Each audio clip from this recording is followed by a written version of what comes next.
your relationship with Vince McMahon is fascinating. Over the years, you look at all the different facets of it, and I know you talked about this recently, and it just got me thinking about it again. The Slamboree '98 challenge to Vince McMahon and the forfeit and all that kind of stuff. I mean, when you came up with that, was part of the reason that you guys did that and you made the challenge to him to kind of stop this DX propaganda on Raw that they were invading WCW all the time? Because it felt like as soon as you did the thing on pay-per-view where you challenged Vince and he no-showed, we didn't see any more DX invasions. Like that kind of seemed to put an end to that. Is that part of maybe why that was something you decided to do? Yeah, I did. It was half of it. The other half of it was I wanted to fuck with Vince's head. I wanted to piss him off as much as I could to try to get him off his game. And I didn't know Vince at the time, and don't mean to suggest I do right now either. I know him better now than I did then, but he's a very complicated dude and fascinating at the same time. But everybody that I knew that worked closely with Vince at that time that I challenged him said that, you know, me challenging him on television would drive him batshit crazy. and I like that. You know, when you're driving somebody crazy, they don't think clearly. It's kind of like the Sun Tzu art of war approach to, you know, combat professional wrestling. When you can get somebody so off their game and they're making emotional decisions instead of strategic decisions, you have the advantage. And I thought, okay, if what everybody around me that knows Vince McMahon well is telling me that me challenging him will drive him crazy, that was the main reason I did it. And the second part of it was a great way to shove the DX storyline kind of down their throats and make them gag on it and stop the whole invasion thing. And that worked as well. It could have been just coincidence. But the real reason I wanted to do it is I wanted to fuck with Vince's head. How much fun? Because I watched it back today before we talked because I wanted to just get it fresh in my head. And like the camera at one point pans backstage to a dressing room that has a sign saying Vince, reason for the ratings, McMahon. I mean, it felt like every little thing from Michael Buffer's introduction to the sign was just it was great. It was prodding and prodding. I mean, did you have fun kind of getting to do that stuff and doing the vignettes, challenging them? It was one of the most fun things I've ever done in wrestling. I mean, I've had some fun moments, and you know, we can talk about those another time. But as far as just having a blast, oh, it was so much fun. It was so much fun. And you know, there were people all the way up until the day of the event convinced that Vince was going to show up. I thought, great. I mean, I was excited about it.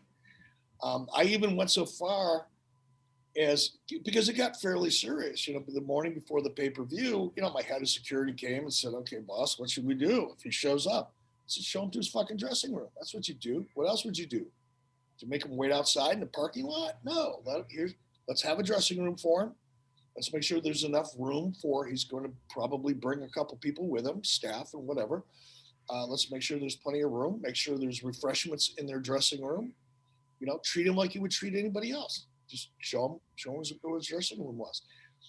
And then as it got closer to showtime, a couple people that were close to me, you know, Hulk being one of them, I said, brother, dude, you know, he's kind of a badass. He's, you know, what are you going to do if he shows up? I said, well, do what I have to do. We'll get in the ring and we'll see how it ends.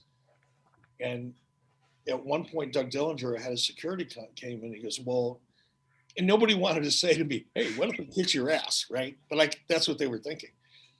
They tried to dance around that a little bit. You know, hey, boss, what should we do if, you know, it doesn't go as good as you hope it'll go? I said, you mean if I'm getting my ass kicked? I said, just let me get my ass kicked. I said, look, if it gets to the point where it looks like it's going to be permanent injury, you know, like I'm going to lose an eye or, you know, worse, go ahead and send in security. But otherwise, just let it go, you know. And I don't want to sound like a tough guy, but I've had my fair share of both professionally and as an amateur competing. And, you know, I wrestled throughout high school and I wrestled in college. I was a bouncer in a bar in downtown Chicago for a while. it's not like I've never had my ass kicked before. I kind of know what it feels like. But here's what happens when somebody's just beating the hell out of you.